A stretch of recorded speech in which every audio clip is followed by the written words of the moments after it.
talking about episodes of Mission Impossible. Yes. Which other ones come to mind for you? Which were some of your favorites that you've worked on? The field, I have a good feeling. I was doing this episode and we were looking for a place, a location, and they find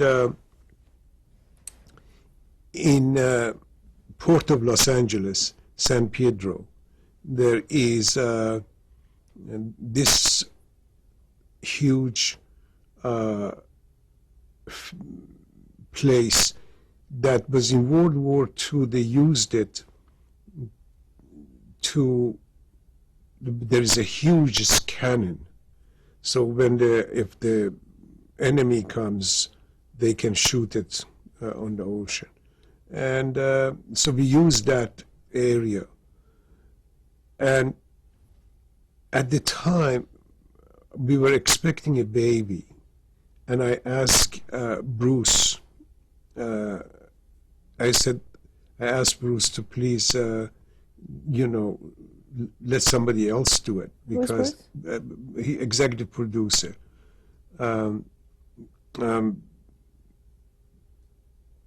So he said, why? And I said, because we have expected. He says, I tell you what, I'm going to have a helicopter be there, and I promise before your wife get to hospital, you get to hospital. So I said, okay. And for all the days, that was 3-4 days that I was shooting over there on that place in San Pedro, Fort MacArthur, the helicopter was there. And I used the helicopter to do some shots over the ocean and over the field, and it became very good episode. We never had to use it because the baby born on Saturday, and but I never forget the kindness of Bruce Geller, that they don't do that. They don't go too out of their way to do that. But he did. He was that way, and unfortunately, I often think about it. He lost his life flying a small plane, and he was very young. He was wonderful. What kind of tone did he set for the series? See, it was, he liked those crazy visual aspect, and for that reason, he wanted it that expelled the whole thing. So we had so many insert. See, there was a great deal of things. You see how the things was done. It wasn't just, it goes to the detail of it. And making those detail made that series and gave it suspense and everything. And he give you the forward from very beginning, that where we're going to go, who is the bad guys, who are the good guys, and he chooses the players, and then we go to the field. There was a format to it. Among all the things that I did, which was 19 episodes, I believe, there was one that was not in the formula, and that was Homecoming. Because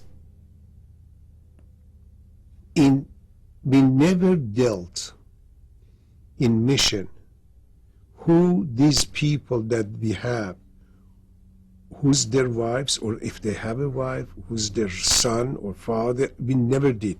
They didn't have any identity. They never had the identity. They were a player.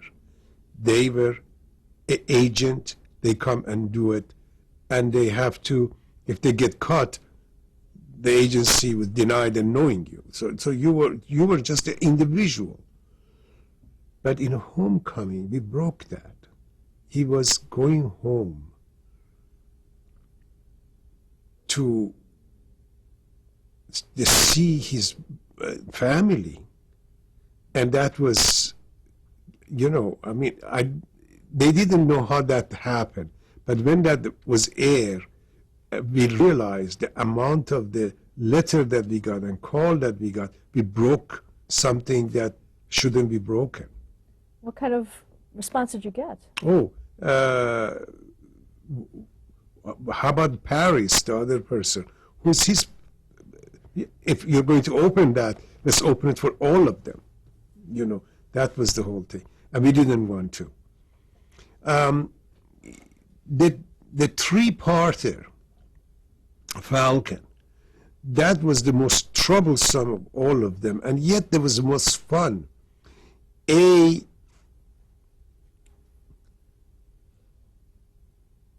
was a show that the mission was #1 show at the time, you know, all over. And we were just, so for that reason, Paramount decided to do a big one. And they brought some actors from England, some local, but there was just budget jumped up, much bigger. But the whole idea was that this Falcon has to fly in, has supposed to be a trained bird that flies in and goes through a window, enter to this palace, and in the palace goes to a specific place and hit the alarm. So we started sitting, casting this bird. Everybody has any kind of the bird, regardless if this falcon was not, they brought it. It was just crazy, you know. And none of them were, they can do anything, or there were some of them trained, they can, you show them the meat, they fly to eat because they were hungry, but there was nothing substantial. Till we find one that was, it looked good and can do something, and it was large and it was very, very nice. So we agreed that's the one. The trainer asked that the set has to be ready 2 weeks prior and be let, because he has to get used to that, to go through that let thing. So it was very hard to do that.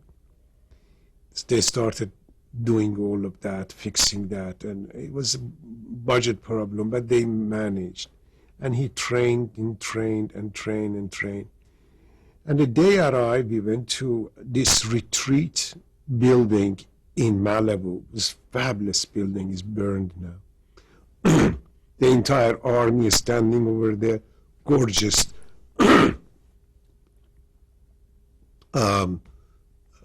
Limousines and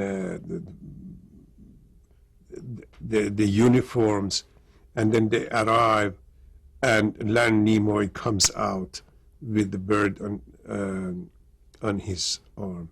He take the head, and then he has to take off from that, and it flies, and he goes up and it goes to the window. So I have now 3 cameras set up, and myself standing up on one of the roofs, so I can see the old 3 positions. And everything goes fine, and he released the bird, and the bird flies a little and sits.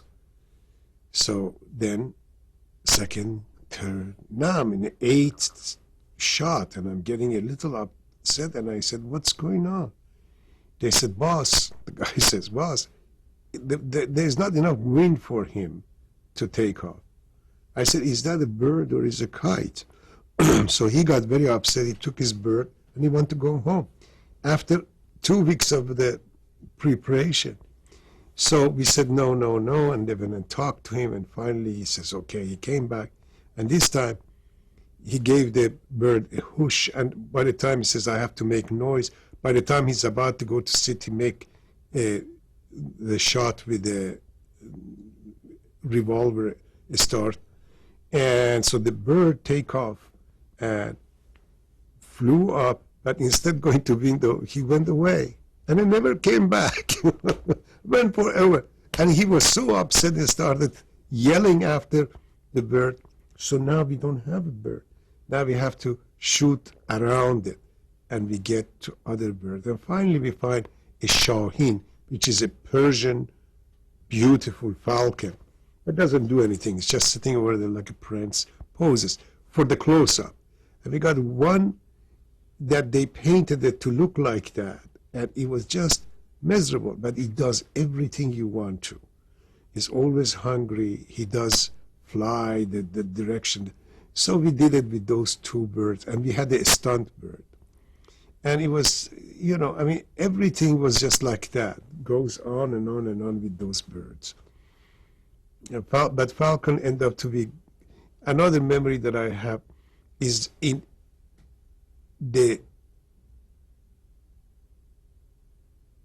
man that he was the chief bad guy, John Vernon, was playing him.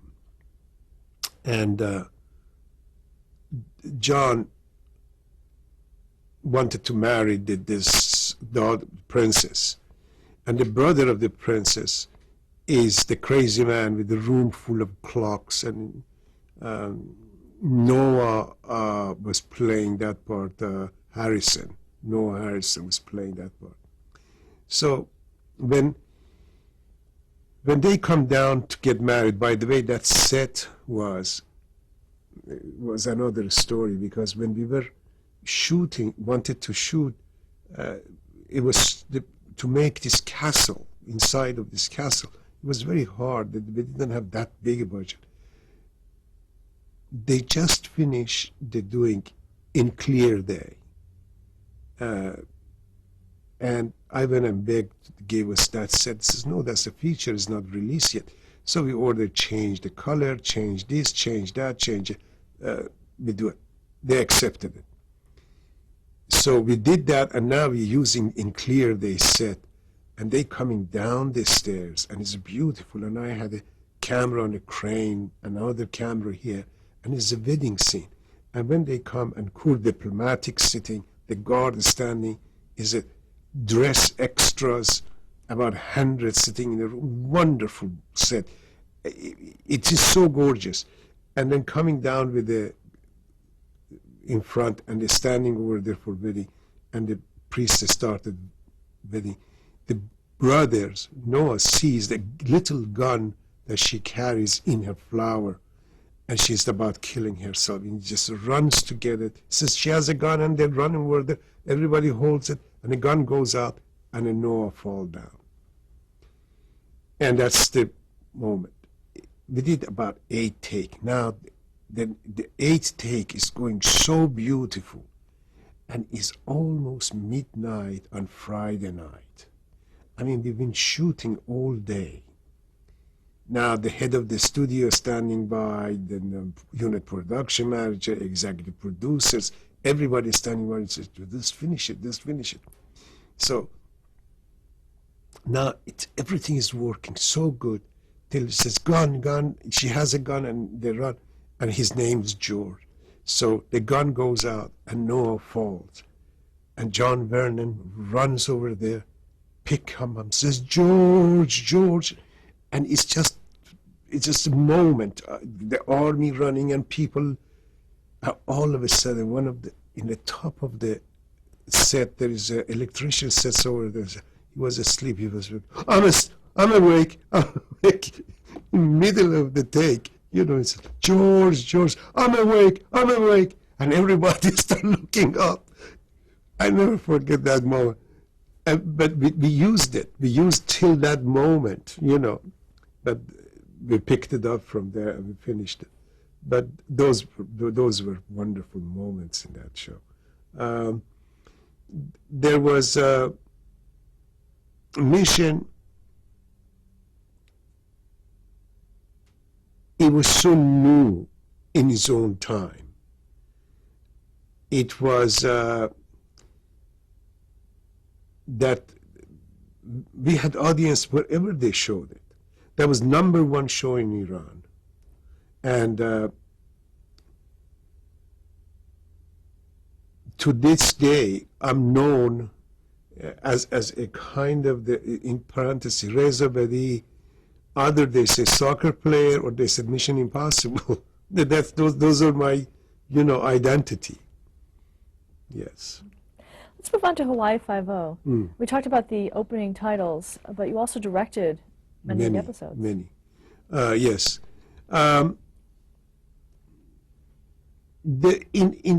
In the years that I did film for television, episodic television, there were few actors that were known, that very hard to work with. They were Jack Lord, Doris Day, and Robert Blake. And I did get along with all three of them very, very good. As a matter of fact, I didn't want to do Doris Day because I heard all this horror story. And Doris saw something that I did, and in a commissary comes and says, you Reza Badi? I said, yes. So did you do so? He says, why don't you do some of my show? I said, I hear that you are very hard on people. He says, yes, I am. But I don't, if people know what they're doing, I don't get involved. And we did work together famously. It was wonderful. What show was that? The Doris Day show. Yeah. Jack Lord was same way. Jack had this way of his own way to work. And truly he was very dedicated. He was perfectionist and he wanted everybody around be.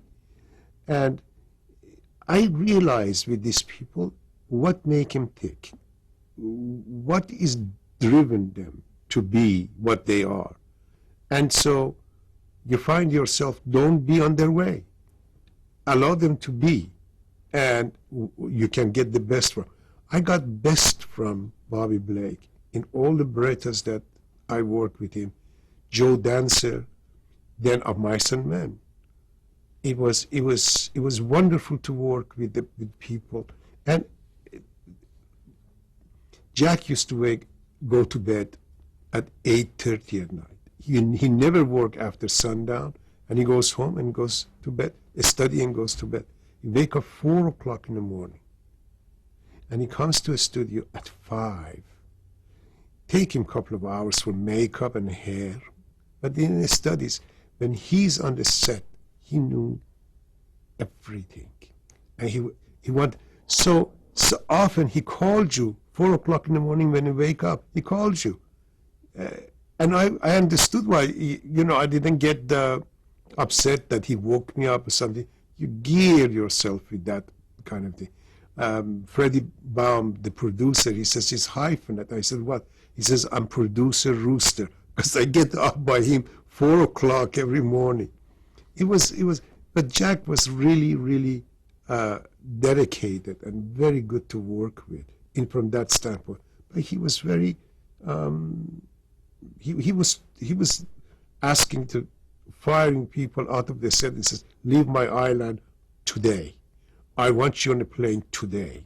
And he had that authority. He was acting like that. How was he to direct? Wonderful. Because you sit and tell him what you want to do and what is it required of him, and he delivered every time.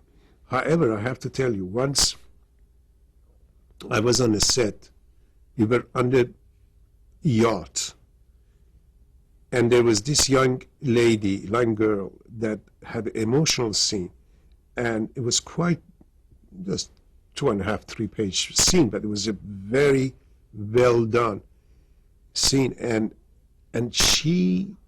we did the master, I did Jack's, and I did hers, and it was just fabulous. Jack says, Reza? I said, what? He says, we do another take. I said, it was excellent. He says, I know. She stole the damn scene from me. Do it a little and ask her calm down. And we did another take. It wasn't as good. We printed it. And then in the cut, I put the first one. 2 months later, when he saw it, he sent me a note. You tricked me. He knew it. He had that kind of a thing. But he said, his reason was, he says, this is my show. I'm a star of this show. I don't want this scene be stolen from me. And she was very good. I was so proud of her. That was so good, you know. But that was different kind of a thing. I don't say that was a good idea, but but he knew. But he analyzed it and he sees it, and he knew later on that I didn't do it. Talk about working with James McArthur. Wonderful. James, he entertained himself to keep himself focused, but he wasn't as dedicated to it as Jack was. See, even the years that Jack couldn't memorize anymore, and we used to use the sheet of paper which is written and hold it in front of him, he make himself prepare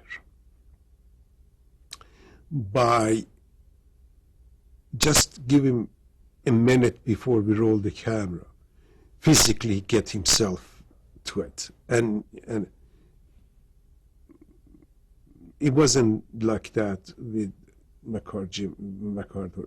And Jack,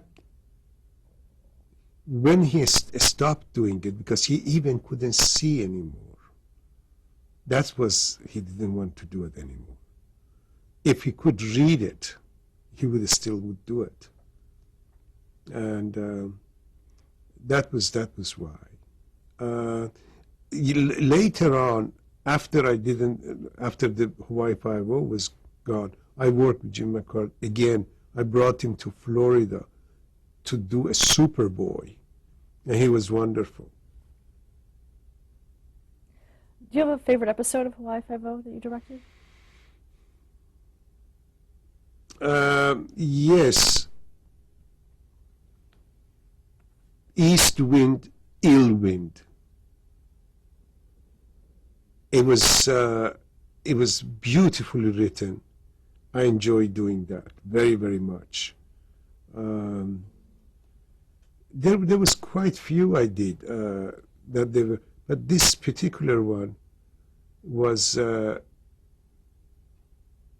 I'm trying to remember the name of the actress that was in it. One of the great New York stage actor. She came to do it. She was wonderful. She was absolutely wonderful. Do you know how the catchphrase "Book 'em Dano" began on that show? Where that came from? That was from Leonard Friedman. That was in his very first episode, which he wrote, and Book 'em Dano, and that became classic.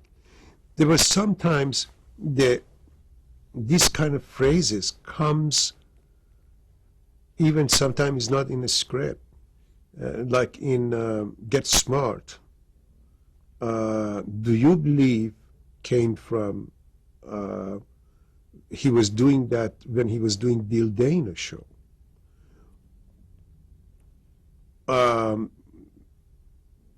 Didn't I tell you don't tell me that? It came from Leonard Stern, or just missed it by that much came from somebody. It was just, they were not in a script, but he would bring that to it, and it became so famous. And the funny thing about it was, when he was doing all of that, network didn't like it.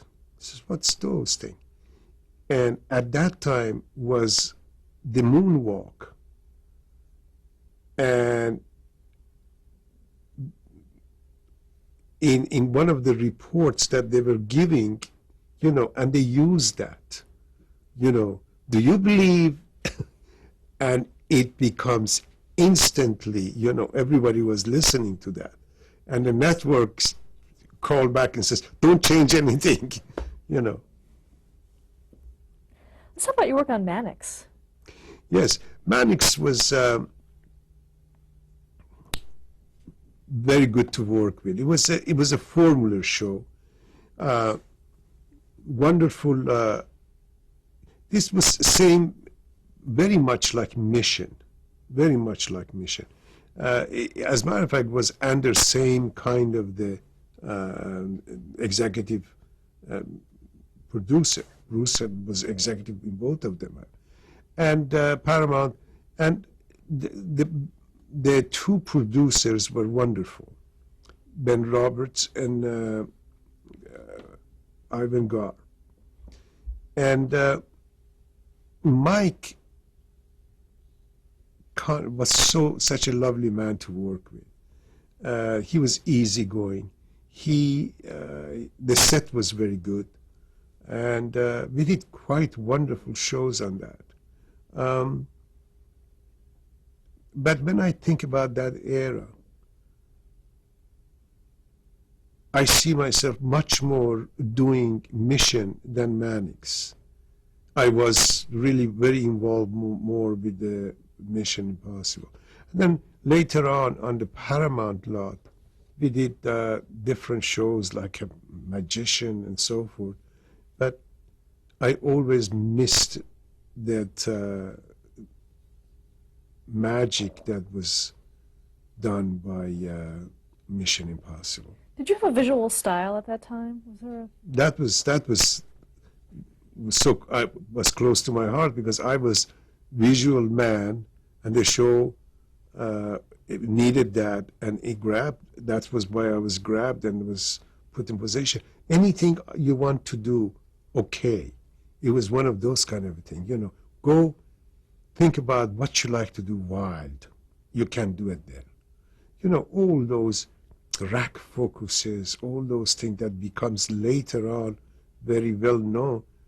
I was doing it then. I started it with Mission. So with the Rockford Files. Rockford Files. See, there is a connection between liking to do a show and now you were asking about Mannix. There was a similarity between the character of Jimmy Garner and Mike. My wife used to say, I know when you were doing Garner, the Rockford File. And said, how? He says, when you go to the shower in the morning, I hear you singing. And that was true.